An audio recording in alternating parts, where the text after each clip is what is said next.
Goedenavond, het Zeeuwse nieuws van zaterdag 2 maart.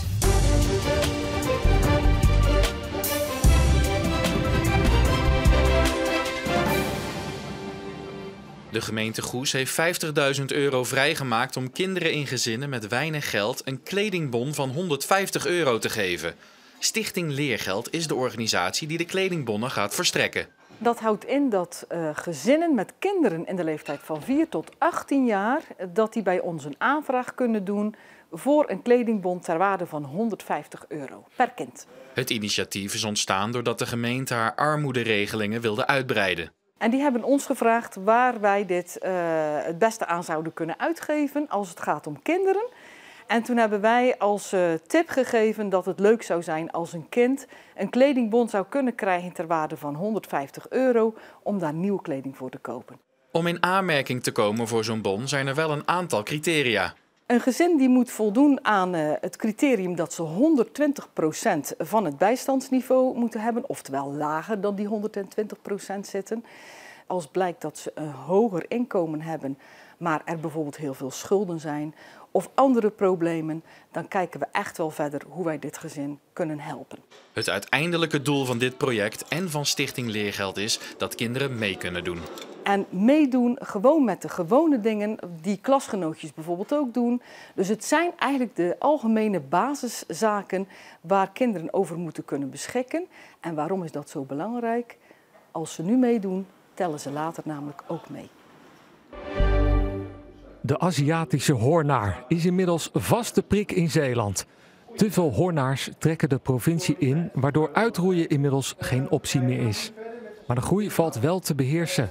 Daarvoor moet je wel weten waar ze zitten. Dus is een cursus in het leven geroepen. Het opsporen van de Aziatische hoornaar.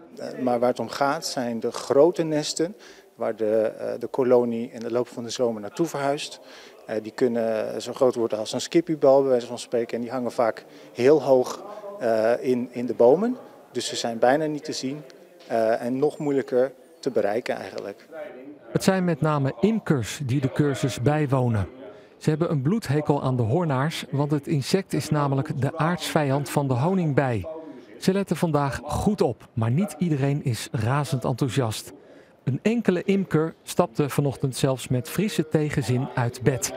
Ja, dit is een vrije zaterdag, maar hij is vereist en we vinden het belangrijk, want het is een enorm probleem al aan het zijn, al enkele jaar, maar het is nu echt uit de hand aan het lopen.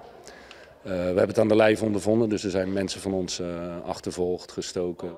Tijdens de cursus is met name de eigen veiligheid een groot thema. Het is belangrijk om de hoornaars op te sporen. Maar het advies luidt om de bestrijding aan professionals over te laten. Dit is Willeke Busbroek, de reddende engel van Seer Arendskerke. Willeke brengt namelijk de post rond op het dorp. En dat is niet zo vanzelfsprekend als het klinkt. Er waren echt dagen dat wel aangegeven werd op de app dat je post kreeg, maar die werd niet bezorgd. En nu Willeke er is, gaat het weer een stuk beter. Zij doet heel erg hard haar best. En je merkt ook dat als zij heel erg hard haar best doet, dat de post dan beter wordt bezorgd. Volgens PostNL waren de problemen te wijten aan een groot personeelstekort. Daardoor werd post niet of onder tijdsdruk verkeerd bezorgd. Inwoners van het dorp dienden jarenlang klacht na klacht in bij het postbezorgingsbedrijf. Er waren geen postbezorgers meer. Dus ja, er moet iemand het doen en ik heb het al vaker gedaan. Dus ik had zoiets van, nou, dat kan ik er nog wel bij hebben hoor. Naast mijn polderwijkjes, dan pak ik Seer Arendskerke er wel. Nu rij je hier rond en krijg je dan ook reacties van de mensen? Ja, leuke reacties. Heel vaak van die leuke reacties van, oh, wat fijn dat je dat doet. En dat soort reacties. En ook, dan kom ik met een blauwe envelop aan. Ja, die hoef ik niet hoor. Ik zeg, nou, je viltstift hebt, dan doe ik hem wel even een ander kleurtje geven. Dan komt het ook aan, hè. Hoe blij bent u met Willeke? Ja, ze is super. Ze mag blijven. Dankjewel Willeke voor al je inzet voor de postbezorging in Seer Arendskerke. Hoek op eigen veld tegen Barendrecht, de nummer 2 van de derde divisie. In Barendrecht verraste Hoek, dat zelf negende staat met een 4-3 overwinning. Barendrecht, blauwe shirts, rode broekjes, is titelkandidaat en krijgt na 22 minuten een penalty. Cadeau eigenlijk van Hoek, nadat Wout den Engelsman hier een overtreding begaat in de eigen 16. Dan is het dus een cadeautje voor de bezoekers met achter de bal Joey Jongman. Gelouterde middenvelder van Barendrecht. Oog in oog met Finn Murre. Schiet hij raak door het midden. Dus de voorsprong voor Barendrecht tegen Hoek. Vlak voor de rust hier opnieuw Den Engelsman die zomaar de fout ingaat in de eigen opbouw. En dan leidt hij daarmee de aanval in voor Barendrecht. En ijskoud afgemaakt door Brent Vugts. 0-2 nog voor de rust. Dat betekent een zware missie voor Hoek. Dat hier na een uur spelen op aangeven van Jardel Constantia nog wel de 1-2 maakt. Silvio Hagen is de doelpuntenmaker. Maar tot een echt slotoffensief komt het niet. En hier wordt het 1-3. Oleg Mrowicki schiet de bal van buiten de 16 meter raak. Achter doelman Finn Murre. Hoek verliest met 1-3.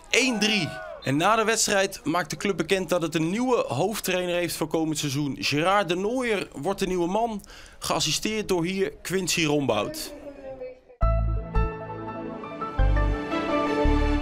Na de buien van gisteravond en afgelopen nacht was het op tijd hersteld voor een heel aardige ochtend met zonnige perioden, maar ook met een frisse wind en temperaturen tussen 5 en 9 graden.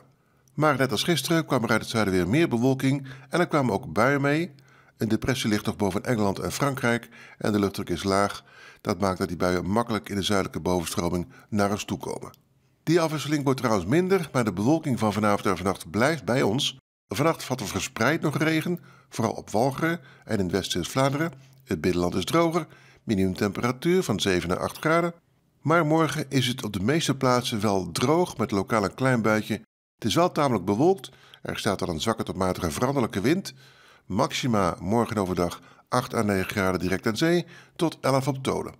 Maandag is sowieso een meest droge dag met af en toe wat zon. Dinsdag en woensdag is de kans op het regen weer wat groter. Maximum temperaturen dan rond de 10 graden. Tot zover deze Zeeland Nu. Zometeen Zeeland de Week. Een overzicht van het Zeeuwse nieuws van de afgelopen week. Fijne avond.